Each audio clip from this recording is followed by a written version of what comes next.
optimize students' learning.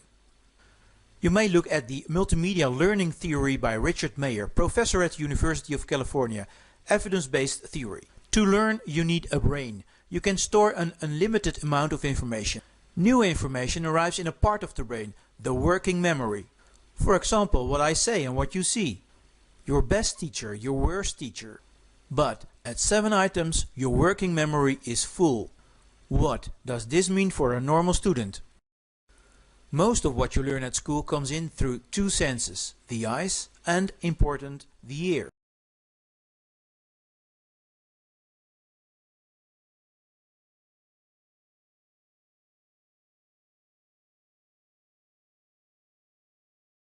The ears pick up words, the eyes images. If done well, information counts just as 1 item. Interesting for a teacher who uses 3 types of media most of the time. On a screen or board you can use images, and there you can use text as well.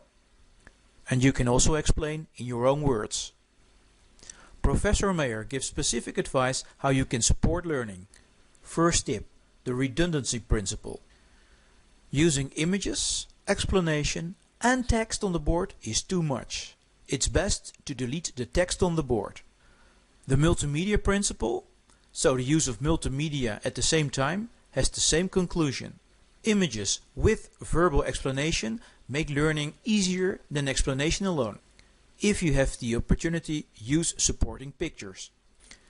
The modality principle, media that fit well together, also says if you can choose between using images and verbal explanations and images with accompanying text, choose images and words.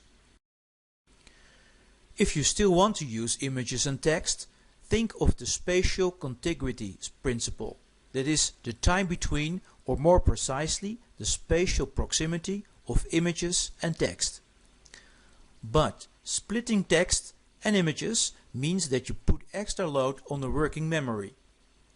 Choose for images plus text on one screen to support learning. But you don't have to avoid text. Text on board or screen can be useful, the signaling principle. With written text you can highlight the keywords. Different teacher, but there is more on this research. A student can learn easier if you use personal examples or examples from their world. Also words like I and you are doing well. This also applies to the text on the board. This is the personalization principle.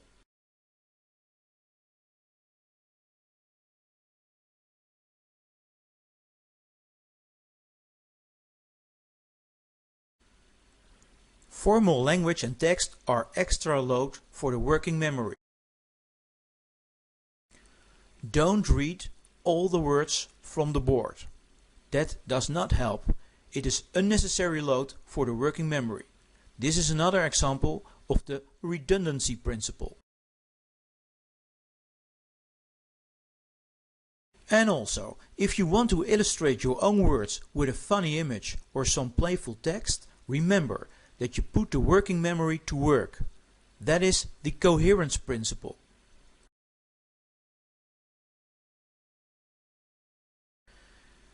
It's better to use only relevant images or text.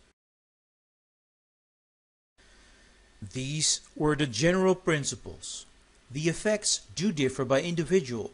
The individual difference effect. The principles work best when learners have high spatial ability. This is meaningful to measure an IQ, but of course in a classroom this is difficult to determine.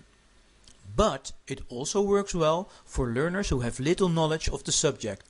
There are 3 theories behind these principles. First, the dual channel. Second, the limited capacity.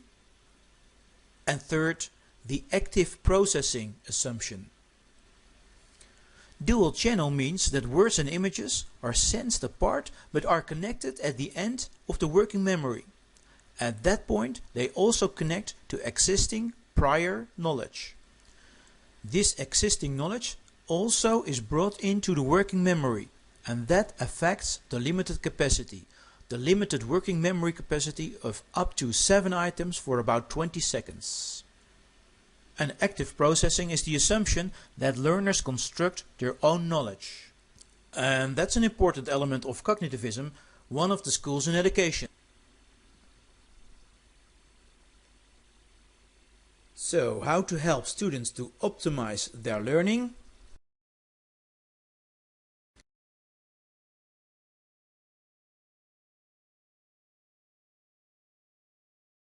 Explanation in your own words, with simultaneously direct support of image, is superior.